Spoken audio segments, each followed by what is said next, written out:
But you know what I like about San Fran, and the reason I picked this city to do my special is because of all the major cities in America, somehow people get along here better than anywhere else I've seen in the country.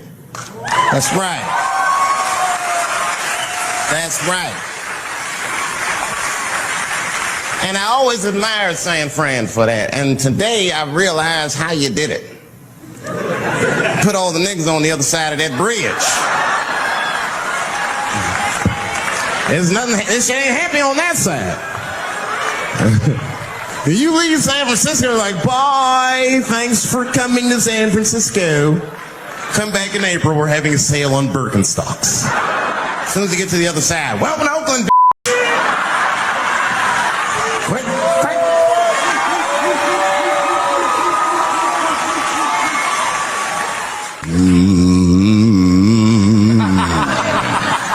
You know, that's just my grandmother used to sing that when she cleaning up. That's a Negro spiritual. Black work song. Not everybody know about that. I know. See, white people, you guys might whistle when you work. You dig? But that's how you can tell what kind of work we're actually doing.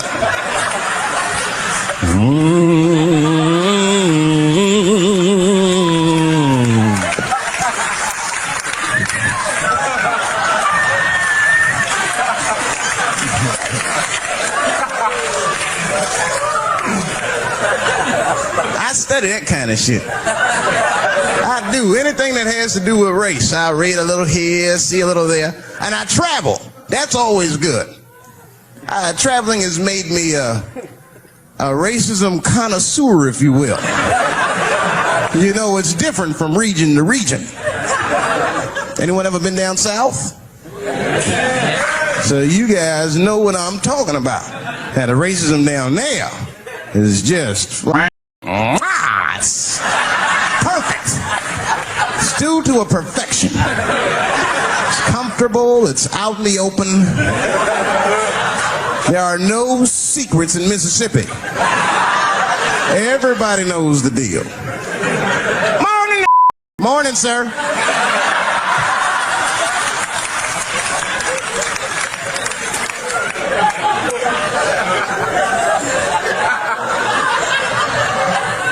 I got a lot of things to talk about tonight. First of all, I've stopped smoking weed.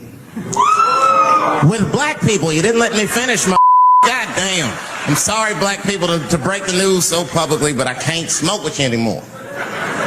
Every time I smoke weed with my black friends, all you talk about is your trials and tribulations. I'm sick of that shit. I got my own problems. Nigga, that's a waste of weed. I'm smoking weed to run away from my problems, not take on yours.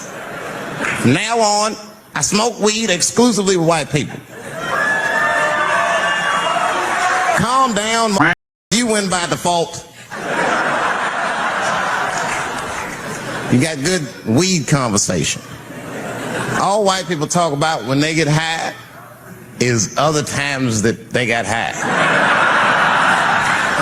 I can listen to that shit all night. Dude, remember at Frank's last week? Smash, man. And catalogs everything they drink. 2 shots of Jaeger, tequila, 4 bong hits, man, beer, cheeseburger. That shit is great. The only bad part is you cannot pass out around white people. Every time white dudes pass out around each other, they always do some borderline gay shit when the guy's asleep. Frank fell asleep, so we like stuck a carrot in his ass and put shaving cream on his balls. Like, why'd you do that to a friend of yours? He trusted you enough to sleep around you, gonna put a carrot in his ass? Is that nice? I tell you right now, if I put a carrot in a black dude's ass, that will kill you when he wakes up for some shit like that. That is an automatic death sentence on the street. It's a rap for you. I'm gonna kill that. I thought y'all was friends, baby. What happened? I fell asleep at his house, right? We was drinking, and I fell asleep at his house, and while I was sleeping, right? I'm just gonna kill all right? That's all you need to know. and carrots. Not up here. You hit the big cities, man, it's different. It's always a secret. Now we should do like them. We should keep our shit out in the open, then a little. I mean, with limits. You don't want to say whatever comes to your mind. That might be a little much. White dude be walking down the street minding his business, and the brother walk up to him, hello, you white oppressor, you slave master rapist of Africa. Why, hello, my big lip spear chucking friend. Touche, hunky. So, Whitey, what did you do today, huh? Oppress a new land and make the people there Christians against their will?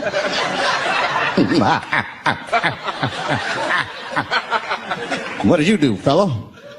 Burn those big black lips on a crack pipe as you missed your job interview?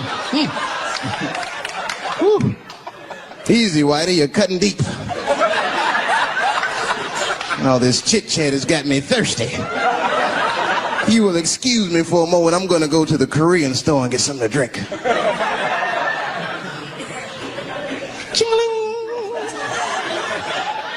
Hello. You slanted-eyed, ruining the economy in our neighborhood by opening stores and taking the money out the community. Chink. Wow. Good afternoon, you browse around but never buy anything suspicious looking. After a while, that might be too much. One of my first white friends, like, in my life, man. He was a good dude, too. He moved to Silver Spring from Utah, of all places.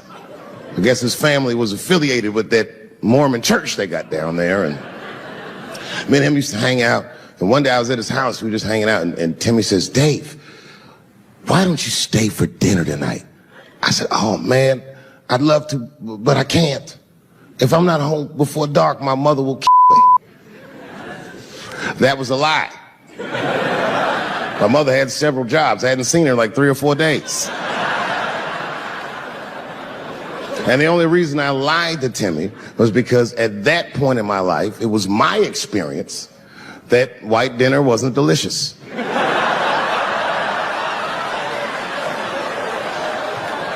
I'd rather go home and fry some bologna or some shit like that.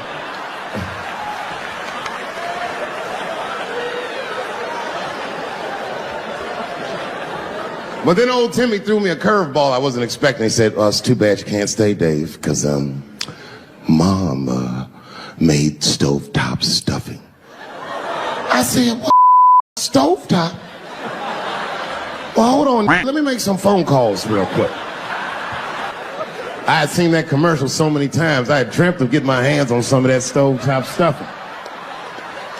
And finally, I met a that actually had a box of stovetop in the house. I couldn't miss this opportunity, so I pretended to call my mother. And then I came back and I said, Timmy, you're not going to believe this great news. Mom said I can stay. And he said, fantastic. He said, why don't you come with me and we'll help set the table and then we can say the blessing. I had no interest in setting this table or saying these crazy ass Mormon prayers. I just wanted that goddamn stuffing. So I told Timmy, I said, you know what? I'd love to help, but let me go wash my hands first. My plan was simple. Wash my hands slowly, and by the time I'm done, the table will be set, the blessing will be said, and all that there will be left to do is eat. Went to the bathroom. I washed my hands very slowly. I must have been in there for about 10 minutes. And suddenly, one of his mothers came to the door.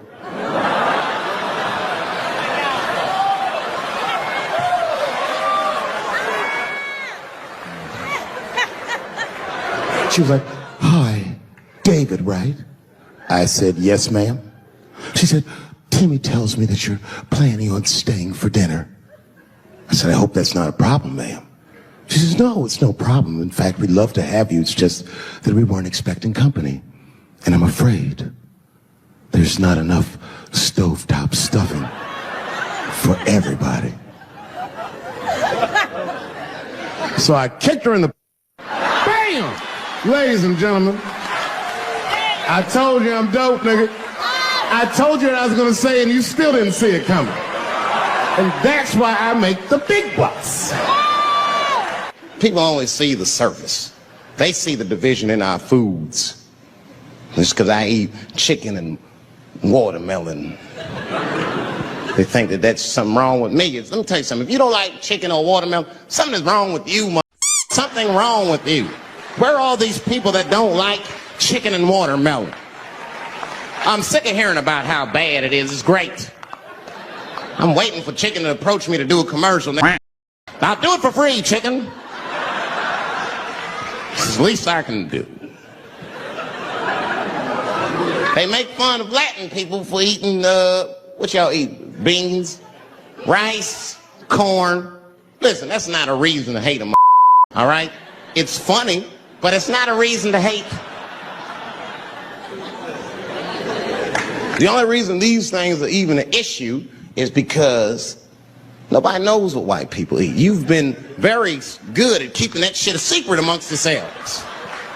I study white people. You don't know that. I'm writing a paper on you. Not even for school, nigga, just to do it, just to get, I'm just doing independent research. I'm spending my money, that's why I'm working so hard. I follow you around grocery stores. They freak out. I just try to peek in the cart. They always say, get away from my cart, nigga. What are you looking at? Chicken and giblets are over there. You must be lost. These are vegetables.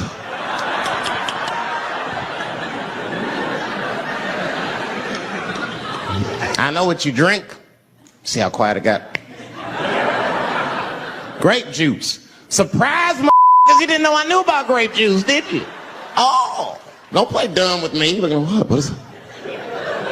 A lot of black people don't have the privilege of knowing about grape juice because they have grape drink. It's not the same formula that you get. Ain't no vitamins in that shit. You might have one of your black friends over. Todd, would you care for a glass of grape juice? What? What the is juice? I want some grape drink, baby. It's purple. I don't think I know what a grape drink is. What?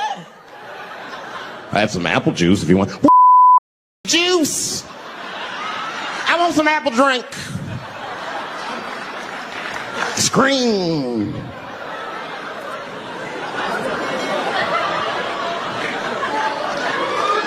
Remember that commercial for Sunny Delight when all the kids run in from outside playing and they all run?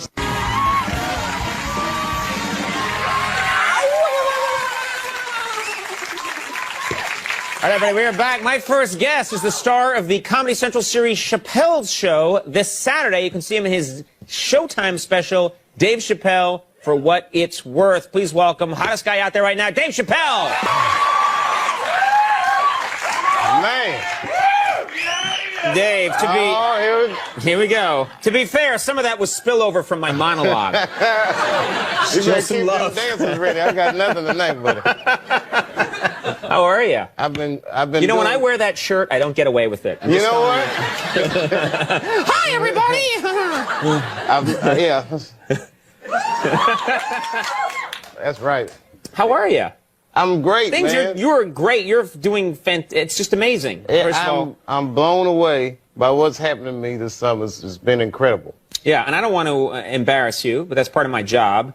You made this deal everybody's been talking about, and no one deserves this more than you. Sometimes people in show business make these deals, and you think, that's scum.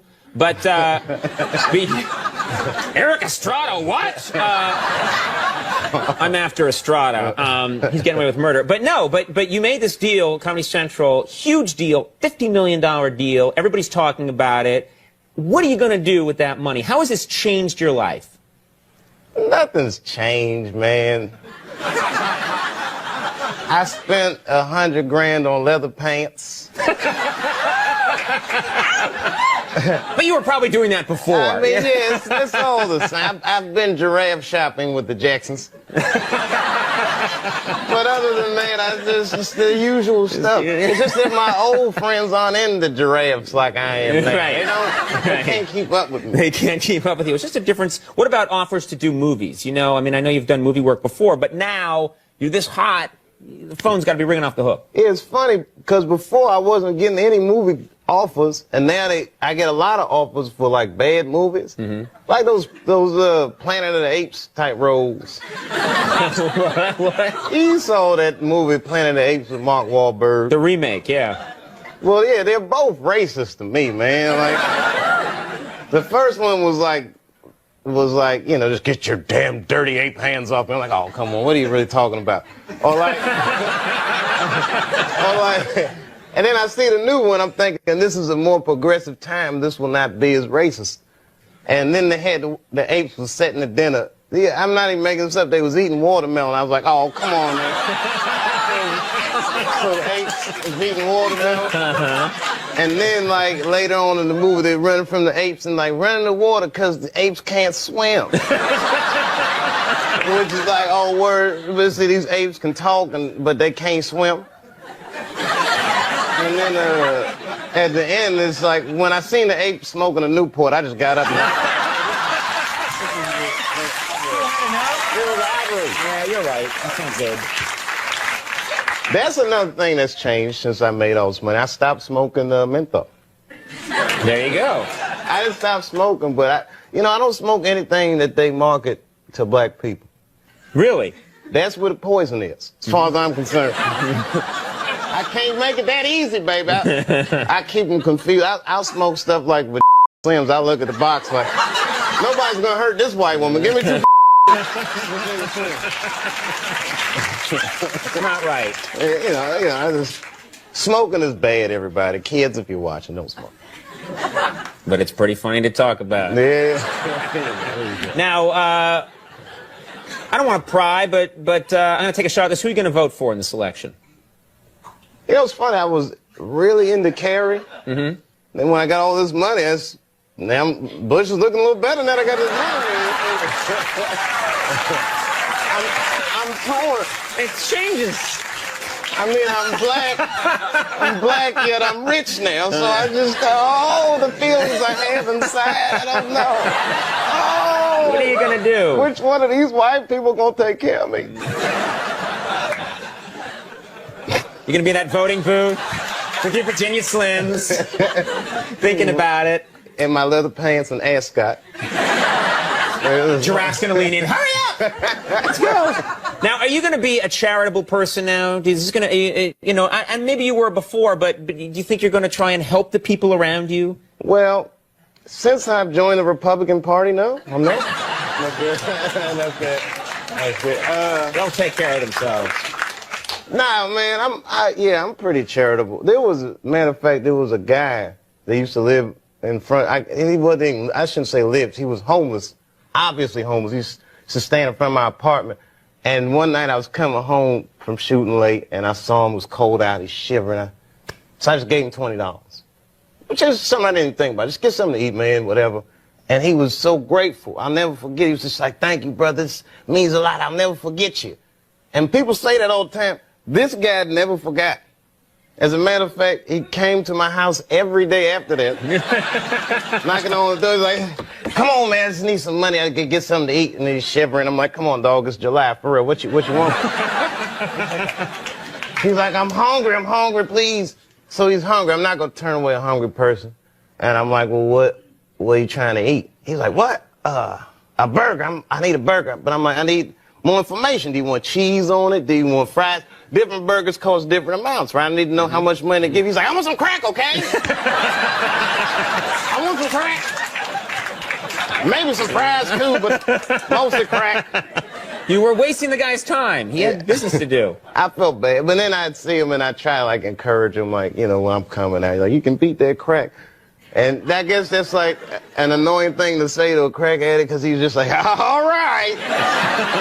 Easier said than done. Thank you very much for that encouraging word. Until you mentioned it, it never occurred to me. Now, I can't believe this, but you were invited to go to the Republican convention. That's true? Well, no, kind of. What happened was I was doing that Anderson Cooper show. Right. So Anderson was tied up at the convention. He's like, "Can we come interview you on the floor at the Republican convention?" Which is too much attention for me. I mean, any black dude that walks in there is going to have a million cameras on. If Bigfoot walked in at the same time, they'd be like, Bigfoot, so Dave Chappelle at the... Bigfoot is taking a seat with the Colorado delegation. And Dave Chappelle's a black person at the convention. Now, how are your, and again, this is about your life, but I know you got 2 boys. Yeah, man. These Did guys... I just you act like I just reminded you. Yeah. No, man. Oh, yeah. Those Yeah. guys, man. I hope y'all are watching. Y'all should be asleep. But, How are they? How are they doing? they're great. My oldest son just finished his first year of school. If you want to call it school, I mean, he's like 4. So I don't even know what they're learning. I went to one of, you know, those parent-teacher conferences, which I was nervous, because if they say anything less than he's incredible, then I'll get mad.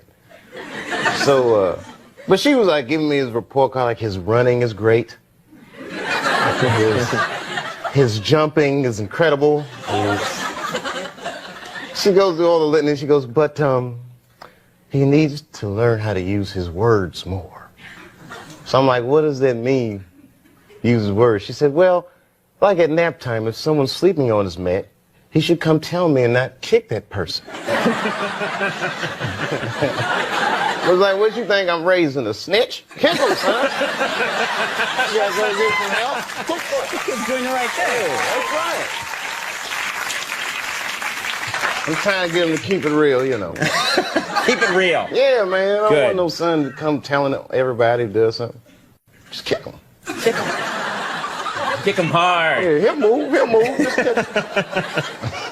All right. Well, Dave Chappelle, For What It's Worth, premieres Saturday night at 9 on Showtime. And you know what? No one deserves all the success more than this guy right here. Dave Chappelle. Keep going. Rose Byrne. Coming up, we'll take a break. We'll be right back. That's funny. I have...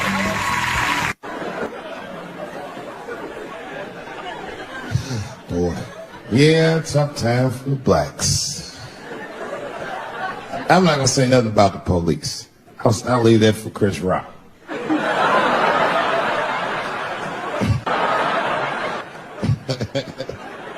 The other big sports story was Ray Rice's tape. Anyone see that Ray Rice tape? I can't stop watching it. What's the most violent thing I've seen happen to a woman that was shot in color? Really, like if I could have froze time at that moment and gave Ray Rice some advice, I don't think there's any way possible I'd be like, you should punch her in the face. It's a terrible idea. At the same time, I also believe she shouldn't have rushed him. What the was he like? Yo, you can't beat him, miss. Don't rush him. Train stiff on people in the clutch. He's going to get the upper hand. The only reason I bring him up is because, you know, he's about to play football again. You didn't know that? The NFL was told by a federal judge they had to reinstate Ray Rice because he was transparent with their investigation. He told them exactly what he did. And they can't just change your ruling just because the tape came out. I get it. That's like if I'm hanging out with my buddies and I'm like, hey guys, guess what I did last night? I f***ed this big fat girl I met at the club. And they're all like, oh, Dave, that's crazy. And then they see a tape of me doing it and they're like, we can't hang out with you anymore, guys. That's not what this crew was all about. I'm like, well, I told y'all what I did. What's really fucked up is the tape was made before they were married. Isn't that weird? I don't know why she did that. I don't even know why he would do that. As a guy, would you want to live with a woman that you had once punched in the face with all your strength? That's some very bold color purple type shit. Silly, come out here and shave me.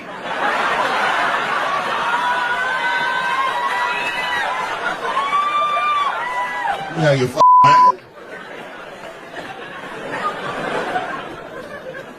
I had to ask an older friend of mine just to get some perspective. This older black dude. Actually, the fairest person I've ever met. And I asked him, I just said, hey man, I said, did you see that Ray Rice video? And instantly he was like, David, that shit was disgusting. And then a moment later he goes, I wonder what she said to him. I don't think that matters. I think the idea is you're not supposed to punch her in the face. My wife says terrible shit to me. My wife once called me a in front of dinner guests. I know, I started to get mad, but then I was like, probably right. I am a I admit it. I'm soft and warm and persuasive, like a real right. And then I said, and if you don't take care of me properly, I might stink, like your Oh, we fight dirty in the Chappelle household. It's not a big deal. No. If you want to get to the bottom of a matter of the heart, what you're supposed to do is ask a woman. Now, actually, there's two women that I know. They're both college professors in this little area I live in. And I meet them twice a week at Starbucks for coffee. Talk about important shit. And I asked the girls who was in the coffee clutch, I said, yo, why y'all think that this woman stayed with Ray Rice after he punched her in the face with all his strength? And one of my girlfriends said, David, you need to wake the fuck up. She's staying for the money. Well, now, wait a minute, because my other girlfriend was like, I disagree. I think that she actually loves him. And I said, wait a minute, ladies, you know what? I think that you're both right. And what I was doing when I said that was preserving the possibility of a threesome with these bitches. I've been chipping away at this one cup of coffee at a time for like 4 years. I'm going to throw all that hard work away with some Ray Rice shit. I don't care that much.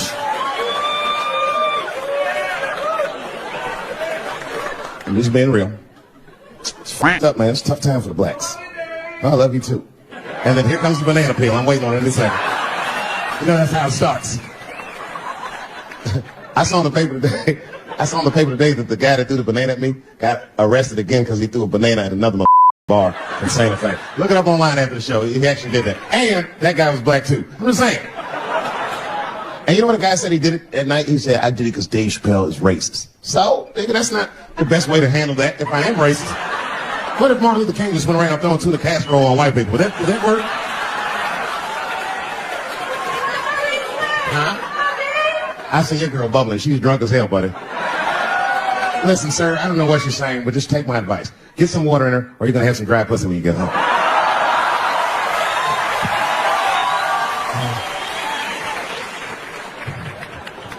His dick's going to be shaped the tomorrow. Santa Maria. Who got a cigarette in here? Anyone got a cigarette tomorrow? Yeah, you fella. Yeah, please. Well, let me see this. This is a Marlboro menthol. This could have been anybody. If it was a Newport, I'd be like a black dude threw that out. But a Marlboro menthol, that's one of them riddles.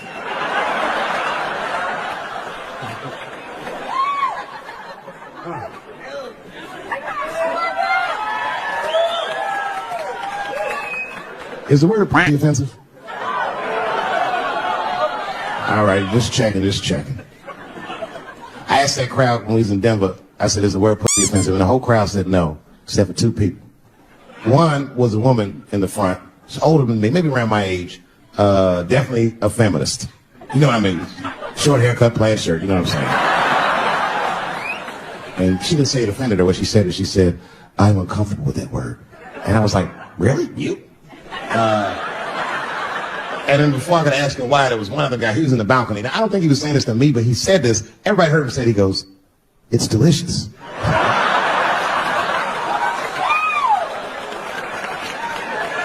I don't think I've ever heard called delicious before in my life. Now, this is not to say that it's bad, but it's definitely an acquired taste. I don't think any of us tasted the first time like, it needs something. You know, it's illegal for a gynecologist to say the word pussy.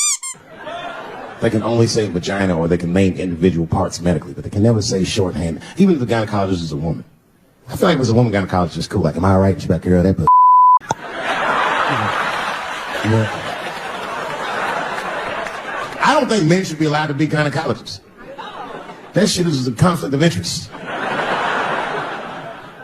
Even when my wife was pregnant, we used to go to the gynecologist.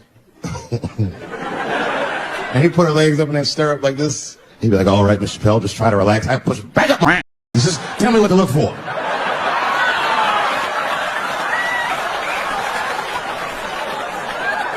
One of those home-style checkups.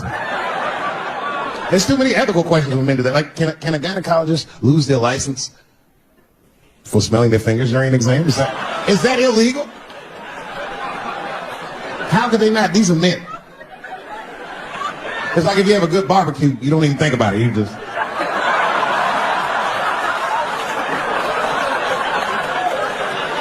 The word is only offensive if you're older.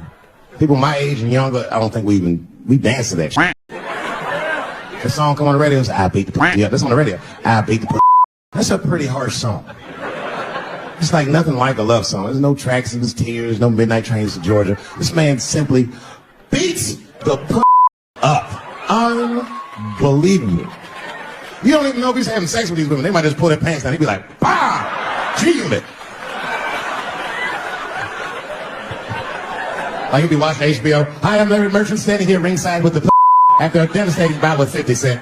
Come over here and let me talk to you for a second. My God, you look terrible. Your lips seem to be swollen. You're bleeding a little bit. Tell me, pussy, what happened inside of that ring with 50? I don't know there. I felt really good the first round. I was ready to fight. It's warm and moist, and I don't know. You just hit me from angles I wasn't expecting. The front, left, backside surprised me the most. But let's take a look at round 4. This is where it all went wrong for you. Here you come out of your corner, you're fighting really good. Looks like you got 50 with the right and the left, but then 50 slips your jab, and there, right there, you see that? He punches you right on that little bean thing you have on top of your head. I don't know what that is. But there's 50 just pounding away at that bean over and over. Now, plus they tell me what goes through a fighter's mind when their bean gets rattled around like that. I don't think I was thinking anything, Larry. You know, I'm a real good defensive fighter. It's real hard to get to me. I've never been punched directly on my bean before. As a matter of fact, most fighters don't even know that bean exists. I guess he just hit me, then I lost control of my legs. I don't know what else to tell you. I like when Lil Wayne talks about pussy. Lil Wayne used to have that song. He say, I got a bitch that plays movies in my jacuzzi. And then it goes like this. Pussy. That shit always makes me laugh. Because no guy says that. You know? Only Lil Wayne says some shit like that. If you was girl, she's like, is this good? I'm like, it's juicy. It's good. Juicy. That's why I'm not Lil Wayne. Because if I was in a hot tub with a girl and I could tell that the juicy while I was in the hot tub, I'd probably get out of the tub. I'm a germaphobe. I just picture Lil Wayne like, what is this strange oil floating in my hot tub water?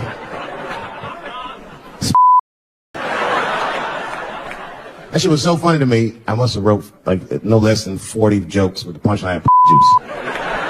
And all of them worked to some degree 100% of the time.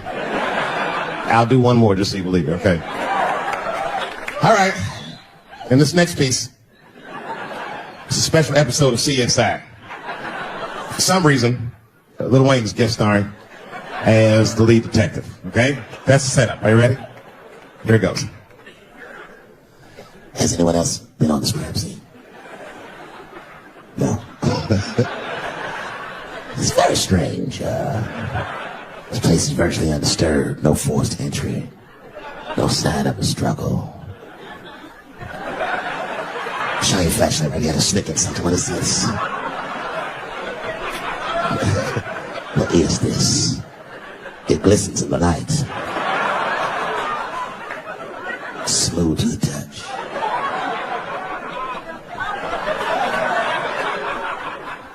This is juice.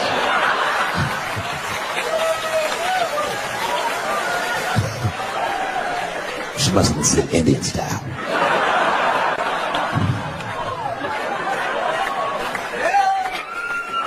Everybody's mad about something. Recently, I got attacked online by some bloggers, and it hurt my feelings. I have no problem with gay people, but I hate bloggers.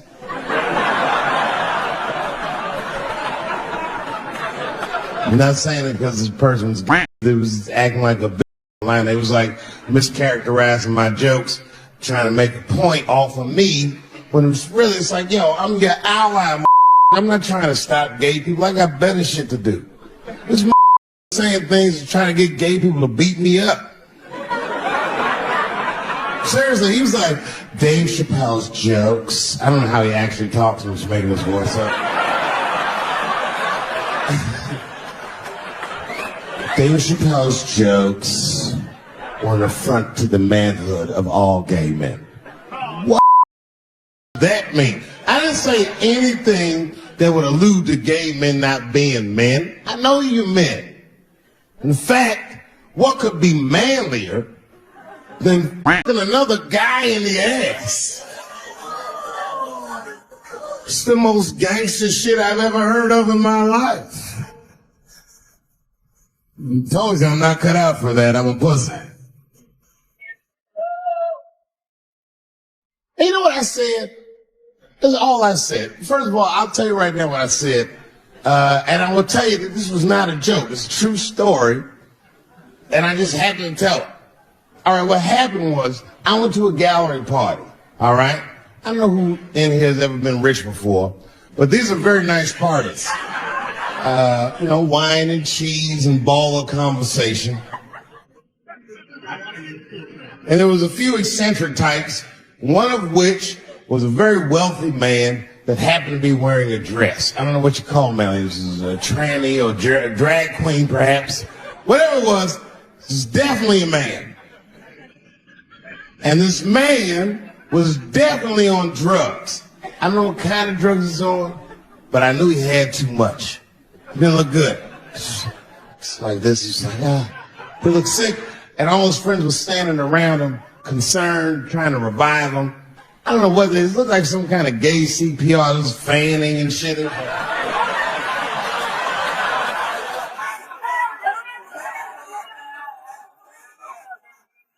I saw all this from a distance. Now, I should have minded my own business, but I got curious. I was like, oh. And I went over there. All I said, excuse me, gentlemen, is he okay? And then they looked at me like I was evil.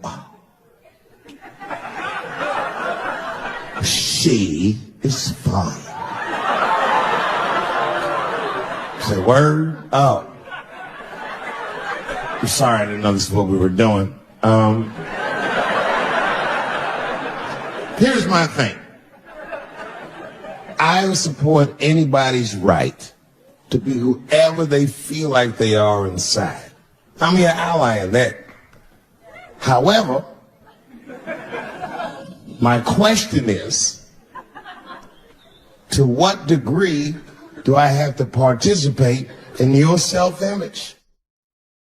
Is it fair that I have to change my whole pronoun game up for in that sense? Serious. If I put on an Argyle sweater and I'm like, hey everybody, I feel like a white guy in the sweater and I want some goddamn respect. I'll tell you what happened, but I can't say it directly.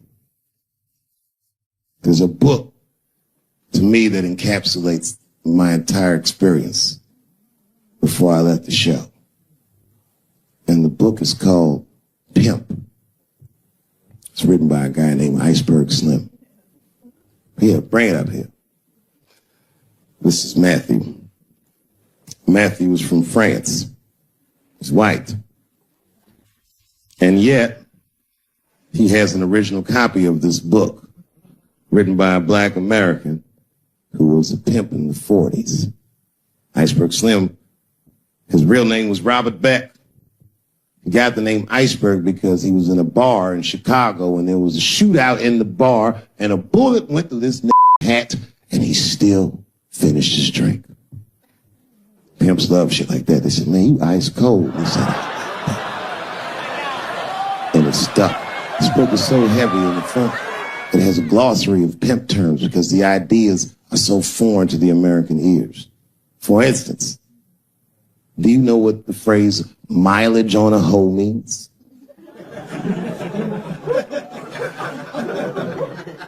Of course you don't. Mileage on a hoe is a very wild concept. It means that pimps understand there's a finite amount of bad shit a person can do before they'll lose their mind. And a good pimp can look at a woman that he's never seen before and call it. She's good for 500 fucks. That's her mileage. Anything over that, that bitch is gonna spill. They do it to you. Why the fuck you think most of us work from 9 to 5? 9 to 6 might kill a bitch.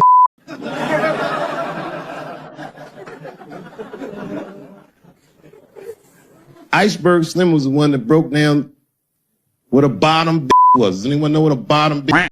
Anyone? What's a bottom bitch, sir? It's your prostitute that's the best out of all of them, that brings in the most money. That's right. That's exactly right. Are you black? That's right. A bottom bitch pimp's #1 hoe. She's even a bitch that helps him keep the other bitches in line. I will repeat. She's even the bitch that helps him keep the other in line. If the pimp was McDonald's, then the bottom bitch is French fries. The rest of them bitches like fish sandwiches and cherry pies and shit like that. Iceberg Slim breaks down some of the coldest capitalist concepts I've ever heard in my life. He describes in detail how these men break women so that they will give them the money that they make with their own bodies. There's a story in here so cold it makes me shudder to think about it. Well, Iceberg Slim is trying to control the woman that he finds uncontrollable. So he asks older pimp how he can rein her in. And the older pimp says, oh, that's easy, Iceberg. All you have to do is beat that bitch coat hanger. And then run her a bath and give her some pills. She'll be so grateful that you fixed her that she'll forget you were the beat her in the first place. That's some cold shit. Now, end of this book, Iceberg Slim tells a story. It's kind of the crescendo of the book. And in the story, Iceberg Slim's bottom bitch is at the end of her mileage. When she was good for 500 she was at 498.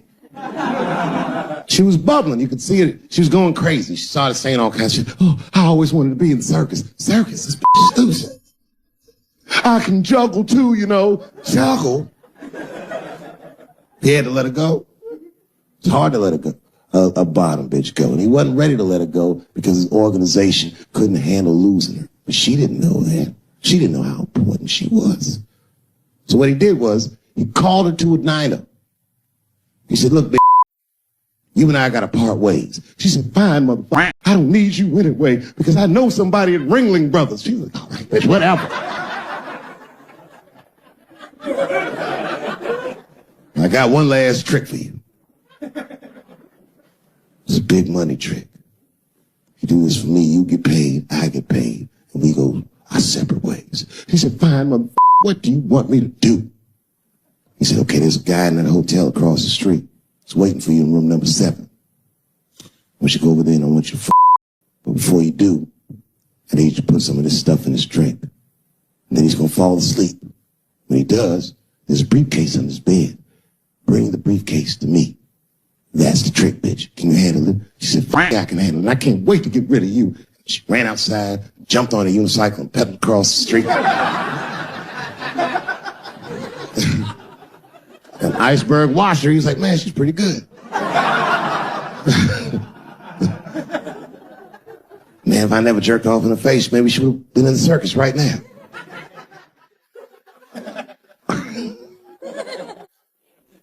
And she runs up to the motel steps and she disappears in room number 7. She's gone for a real long time. Real long time. So long, in fact, that Iceberg got a little worried. But then, suddenly, she came back. He said, what's going on, bitch? Where's the briefcase? She said, I didn't get it, Daddy. He said, what do you mean you didn't get the briefcase, bitch? What's wrong with you? She said, oh, I did everything you said, but that man don't look right. Something wrong, Daddy. He said, what do you mean something's wrong? Put that stuff in his drink. She said, I did everything you said, Daddy. I put all of it in his drink. He said, wait a minute, bitch. Wait a minute. You put all of it in his drink? Now he had to see for himself.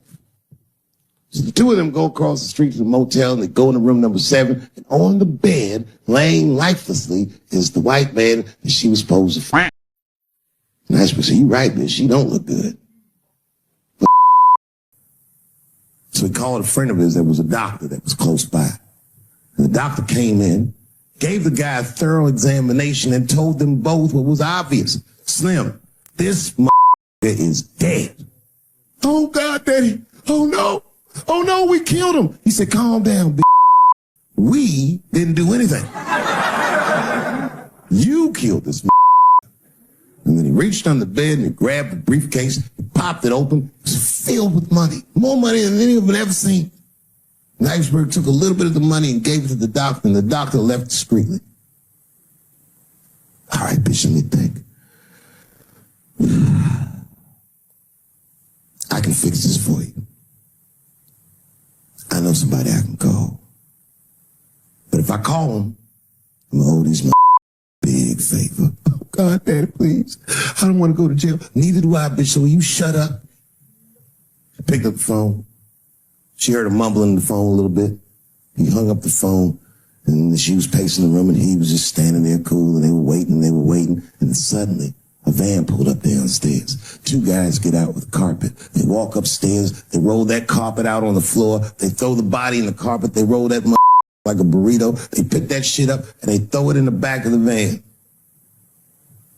They come back up, and Iceberg opens the briefcase again and gives them a little money. He says, I'll get in touch with you guys later. They say, you're not going to get in touch with us at all. We'll find you. He said, whatever, nigga. And they bounced. Oh, God, Daddy, oh, God. He says, relax, bro. Listen, we getting the out of here. You go downstairs, you get the car. We got to leave separately. She went, she got the car. Iceberg grabbed that briefcase, waited a few minutes, looked out the window, and then he went down with her. They both got in the car, and they drove off. She was a blubbering mess. Oh, you did all this shit. He said, I told you, bitch, we didn't do anything. You killed him, and I cleaned him up. And now we got us a secret, okay? Now, I know I'm not going to tell, bitch. It's you? She said, oh, no, I ain't going to tell. He said, all right, baby, cool. I'm going to need you to stay with me for a while till this shit cools down. She goes, okay. Okay. That's the game. That's how the whole shit works, ladies. You understand? This bitch was at the end of her mileage. She was at 498. She ended up tricking for Iceberg for another 6 months. She must have turned another 200 tricks for him. Do you understand? Some cold shit. And the cold shit about it is that the dead guy on the bed wasn't even dead at all. Smart was just a friend of Iceberg's acting like he's asleep. The doctor wasn't a doctor. It was a butcher that happened to have a white coat.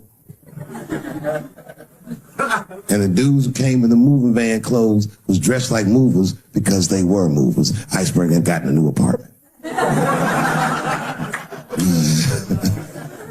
And the bag of money was Iceberg's money in the first place.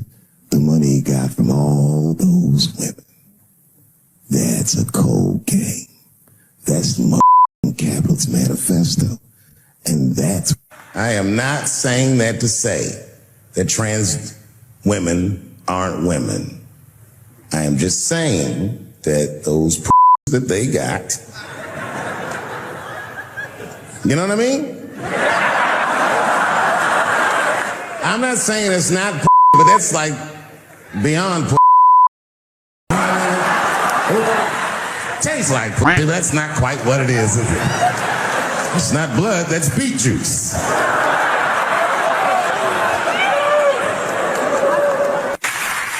But I can't say the word faggot.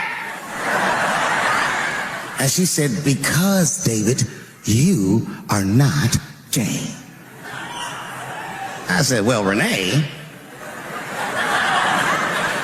I'm not a nigger either.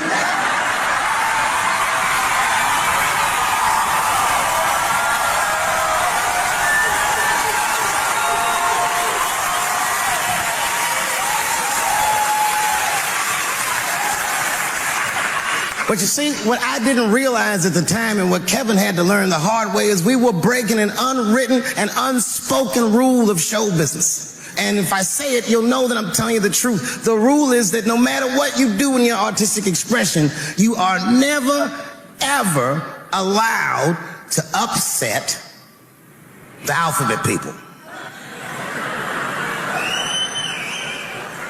You know who I mean. Those people that took 20% of the alphabet for themselves. I'd say the letters, but I don't want to conjure their anger. It's too late now. I'm talking about them L's and them B's and them G's and the T's. People be surprised. I have friends, all kinds of letters. Everybody loves me, and I love everybody. I got friends who are L's, I got friends who are B's, and I got friends who are G's. But the T's hate my guts.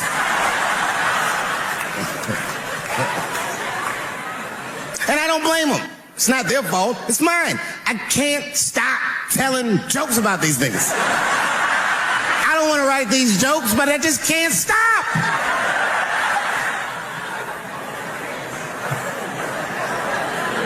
You know, you hear all those letters together all the time, LBGT, LBGT, and you think it's just one big movement. It's not. All those letters are their own movement. They just travel in the same car together.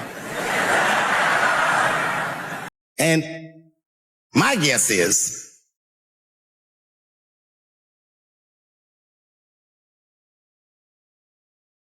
what is this, high school? This nigga probably got a babysitter or something. Go and answer your phone, nigga. Just get that shit out of here. I'm in the middle of something important. Wouldn't it be funny if we made fun of him? He's like, and he went outside like, hello? Mama's dead. Oh no! Mama's dead.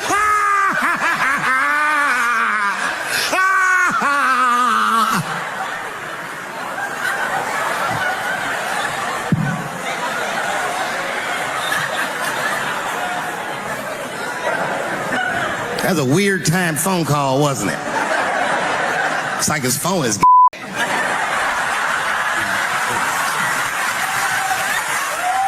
For motherfuckers are just taking it too far. I don't know why or how everybody got this goddamn sensitive. You know who hates me the most? The transgender community. Yo, yeah, these I mean, I didn't realize how bad it was. These I was really mad about that last Netflix special.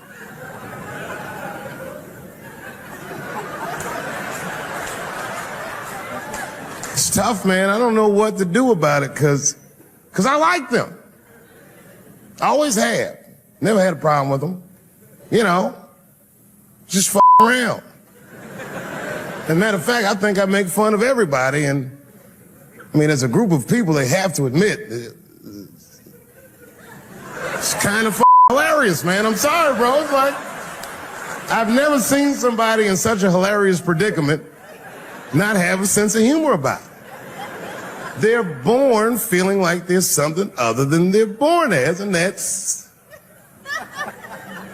kind of funny, you know? I mean, it's funny if it's not happening to you. It's like that white black bitch that's in the news all the time. Rachel Dolezal. She's a white woman, but then she dressed up like a nigga and shot her way up to the very top of blackness. And I always wanted to meet her just so I could understand. I just wanted to like have dinner with her so I could just look in her eyes and call her a to her face. The talking about, I identify black. That is trans talk, ladies. Stop biting. Stop biting. There's a big difference between her and a trans. The difference between her and a trans is I believe transgenders. I don't understand them either, but I know they mean what they say. Then they cut their dicks off. That's all the proof I need. I've never seen somebody just throw their dick away. Don't need it.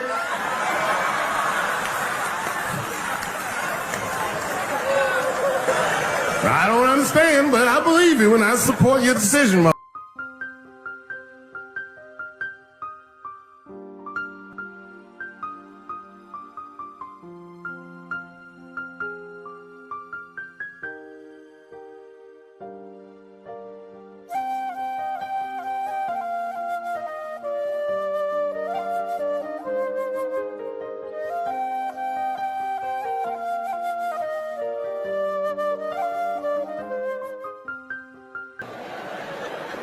But how far is Rachel willing to go? What is Rachel willing to do so that we blacks can believe that she believes she's actually one of us? Bitch, are you willing to put a lien on your house? Invest in a mixtape that probably won't work out?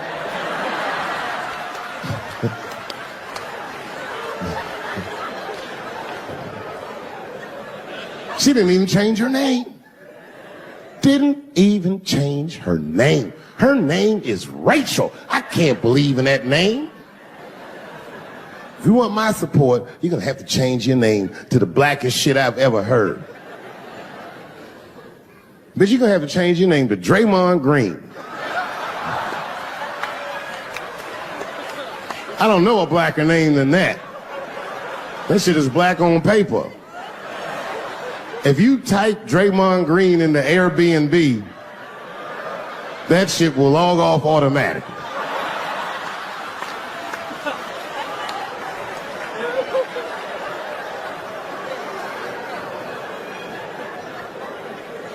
You know, people get mad, bro. People get mad about everything I say. I was doing a show. I was in Portland, Oregon. And I was checked in a hotel under the name Charles Edward Cheese.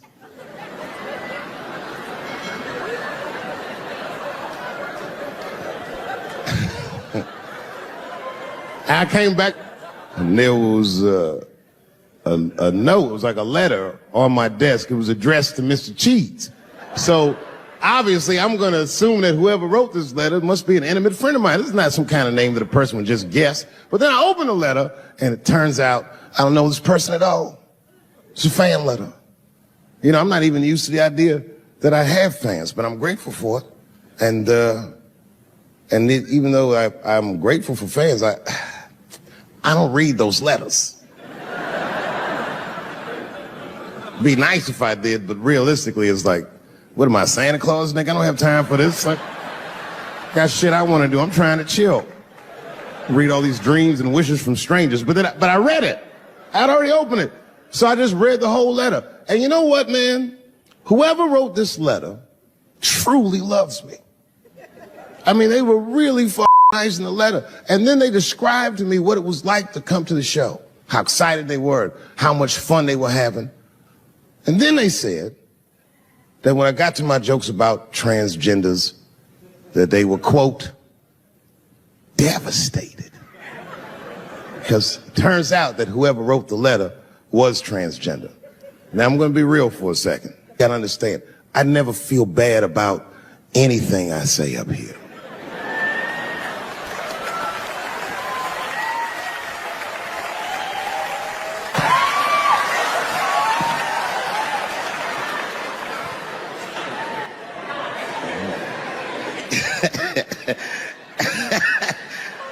Like I was saying, my guess is the G's are driving that car. That makes sense to me, because there's white men in the G's. And these people are trying to get around discrimination and oppression. And you know how white dudes are. We know these roads. In fact, we built these roads. The rest of you buckle up. We'll get you to where you want to go. So the G's are just driving the car. Of course, next to the G's in the passenger seat is the L's. Everybody likes the L's, except for the G's. I don't know what that's about. I just know the G's don't like them that much. And the G's always say like little subliminal digs on them. It's unnecessary shit. It's not mean, but you know what I mean? They just be like, I wouldn't wear that. The only thing that breaks the tension between the L's and the G's are the B's in the back seat. That's right, there you go. Everybody scream out when you hear your letter.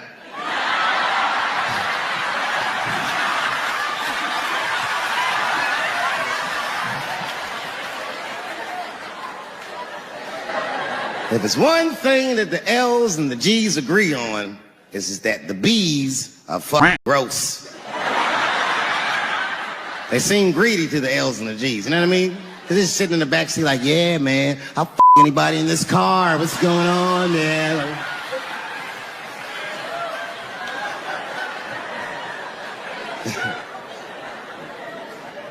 And sitting next to the all the way in the backseat by themselves, looking out the window. That's the T's. Everybody in the car respects the T's, but everyone also resents the T's. It's not the T's fault, but everyone in the car just feels like the T's are making the trip take longer.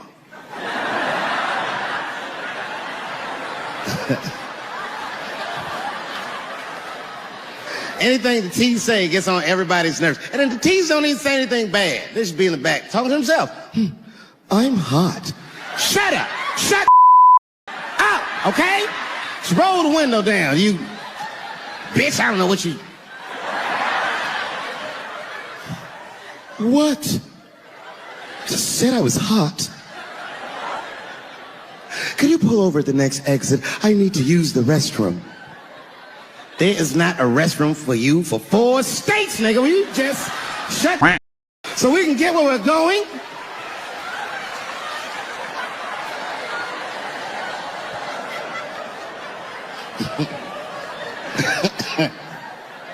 And just when that car can't get any more tense, the cues are a hitchhiker that they pick up on the road. Some white dude in booty shorts is walking down the freeway.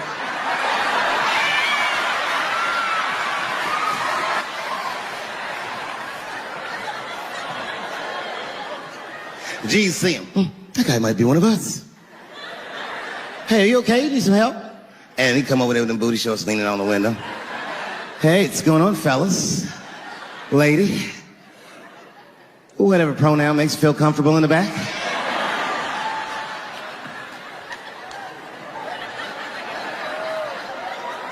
Yeah. I don't really know where I'm going. I don't know if I'm getting straight or whatever. All I know for sure is that I really want to get in this car.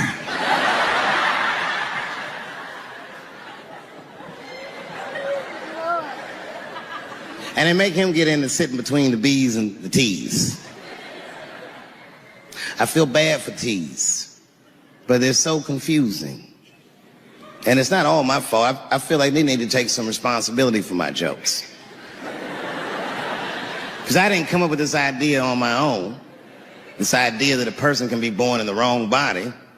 But they have to admit, that's a hilarious predicament. It's really funny. And if it happened to me, you'd laugh, wouldn't you? That wouldn't be funny if it happened to me? I think it would be. What if it did? What if I was Chinese, but born in this body? That's not funny.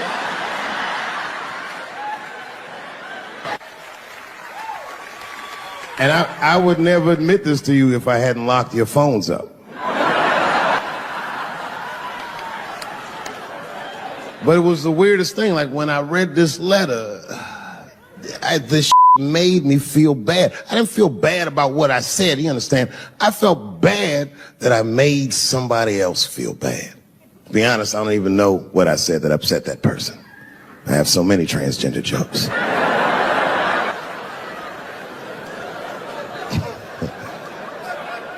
But I feel like it was probably this joke I'm about to tell you right now. And it's not even that bad of a joke. It's a true joke. I mean, it's not true, but I had read in the paper that Caitlyn Jenner was contemplating posing nude in an upcoming issue of Sports Illustrated. And I know it's not politically correct to say these things, so I just figured, I'll say it for everybody else. Yuck. Oh, sometimes I just want to read some stats. I don't know why you're going to cram some man in the middle of the sports page like this. I just didn't think that was the place for it. But I wasn't saying anything like Caitlyn Jenner's a bad person. I'm not mad at her for doing it. Not even mad at Sports Illustrated. If I'm mad at somebody, I'm probably just mad at myself. You understand? Because deep down, I know that I am not strong enough to not look at those pictures.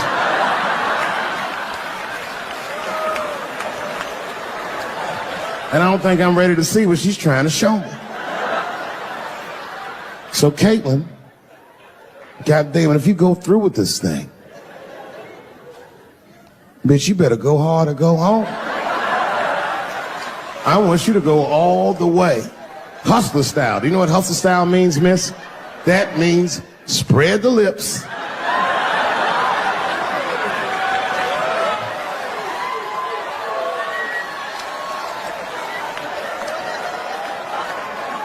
I hope she spreads her lips and there's an itty bitty dick inside. Ah! The show is behind the curtains.